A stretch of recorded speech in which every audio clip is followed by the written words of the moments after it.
Mercantile bank অর্থনীতির খবর। পরীক্ষামূলকভাবে মুক্তা চাষ করে সাফল্য এসেছে গোপালগঞ্জে।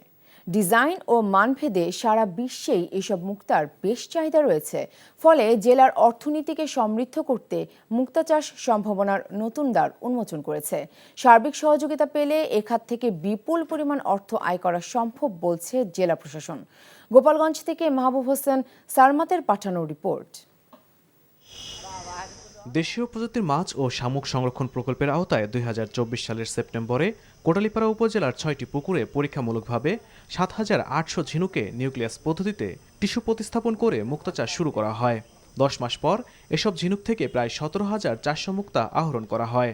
উপজেলা কৃষি বিভাগ বলছে, পুকুরে মাছ চাষের পাশাপাশি ঝিনুকে মুক্তা চাষ করা যায়, দিতে হয় না বাড়তি খাবার, তাই লাভজনক হচ্ছে এই চাষাবাদ।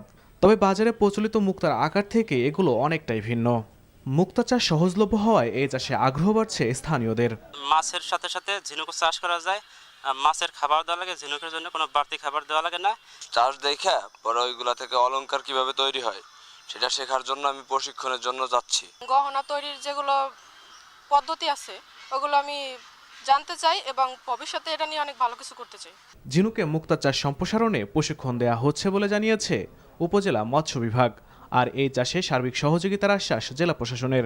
এই যে ঝিনুকের মুক্তা, এই মুক্তা থেকে কিভাবে উন্নত মানের গহনা তৈরি করা যায়, যেটা আমাদের দেশের ভিতরে না শুধু দেশের বাইরেও রপ্তানিযোগ্য, এই ধরনের প্রশিক্ষণের মাধ্যমে আমরা নতুন করে উদ্যোক্তা তৈরি করব। জেলা প্রশাসন এই বিষয়ে সার্বিকভাবে চেষ্টা করে যাচ্ছে যাতে স্থানীয় মৎস্যজীবী এবং যুব সম্প্রদায়ের মধ্যে মুক্তা চাষটি সাফল্যজনকভাবে এলাকার এবং দেশের উন্নয়নে অবদান রাখতে পারে।